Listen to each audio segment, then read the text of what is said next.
Keto substitutes, 10 low-carb food swaps to help you lose weight. Swap foods but don't swap flavors. When it comes to a ketogenic diet, you are going to need to get creative with some of the foods you start making. If you aren't sure what the ketogenic diet is, then check out Ketogenic Diet, Beginner's Guide to Keto and Weight Loss. However, some dishes you may want may not be allowed on the diet because of the carb content it has.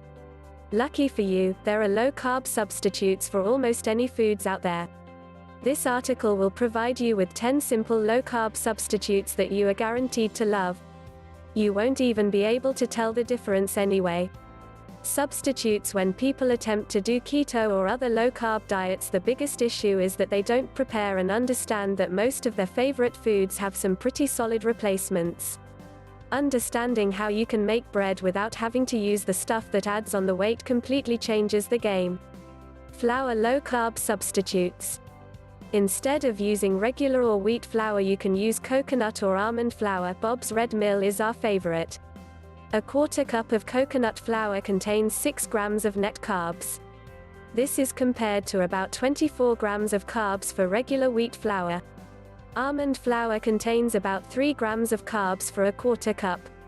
When it comes to health benefits, coconut and almond flour are much better than regular flour. Both types of flour contain quality fats that your body will use for energy instead of the glucose provided by other types of flour. Almond flour has more high-quality fats, which is why we prefer it, and it's also high in omega-6, which has anti-inflammatory properties in large amounts. This is part of the reason the keto diet works so well. It reduces inflammation that happens when you eat certain foods.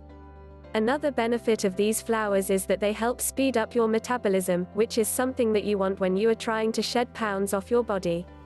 Along with a faster metabolism, you'll also have better digestive health. Those two almost go hand in hand. Better digestion usually leads to a faster metabolism, but a fast metabolism doesn't necessarily translate to better digestive health. Breadcrumbs low-carb substitutes. Breadcrumbs are one of those ingredients that always seem to add that extra bit of goodness to any dish. When you think about it, they may seem like a hard thing to truly replace.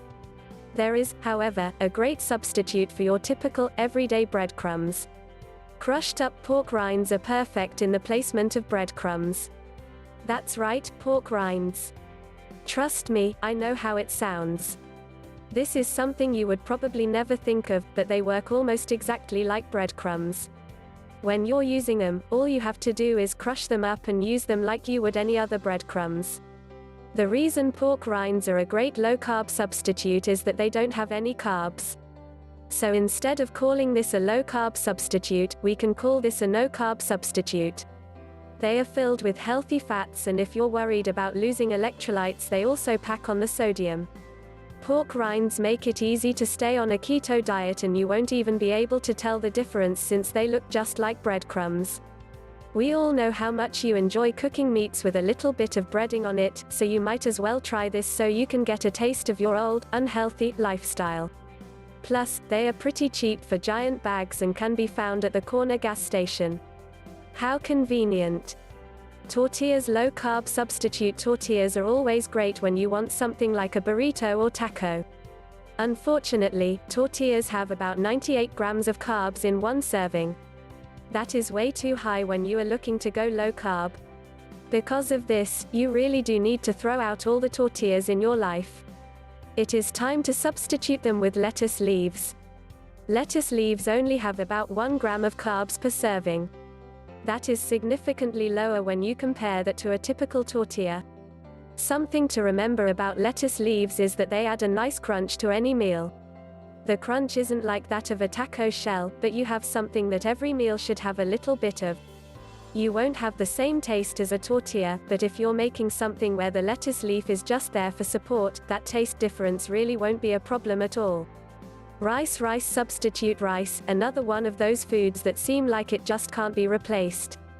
You might be thinking that since you can't have rice, your meals are significantly limited because of this.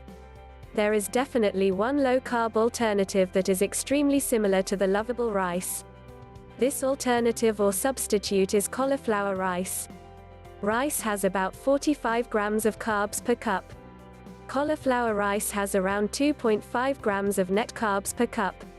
The difference is clear. If you've never seen cauliflower rice before, it looks like very tiny white cubes, very similar to the look of rice. You can tell the difference in appearance and texture, but when you combine it with other foods to make your low-carb meal, you'll be thinking you're eating rice. Here is a great recipe for making cauliflower rice. Sugar. Low-carb substitute sugar is something that I definitely struggle with when I'm trying to stick to a keto diet. I've always had a sweet tooth.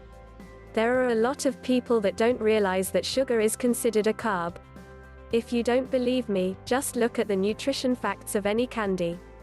You'll see that sugar falls under total carbohydrates. Stevia is something that you should use if you have a slight sugar addiction like me. It is a great sweetener that doesn't have the same effects as sugar does.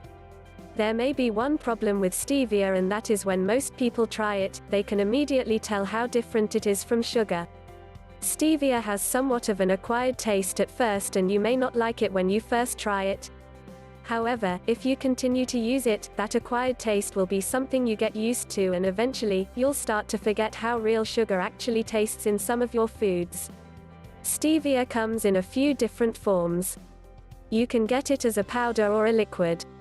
We prefer this liquid version since it doesn't have as much of the bitterness and it doesn't require much to sweeten things up.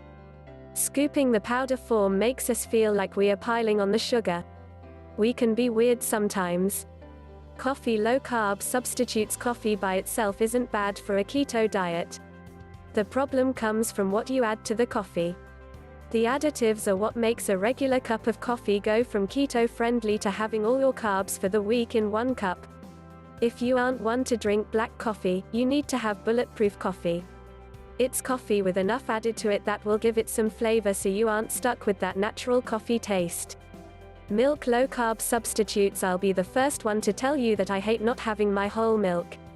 It's something that I grew up drinking and it helped make my protein shakes that much creamier. However, I know it's not good when you're on a low-carb diet. Whole milk has over 11 grams of carbs in a cup. This is something that makes staying on a keto diet somewhat difficult because it forces you to limit your meals for the rest of the day.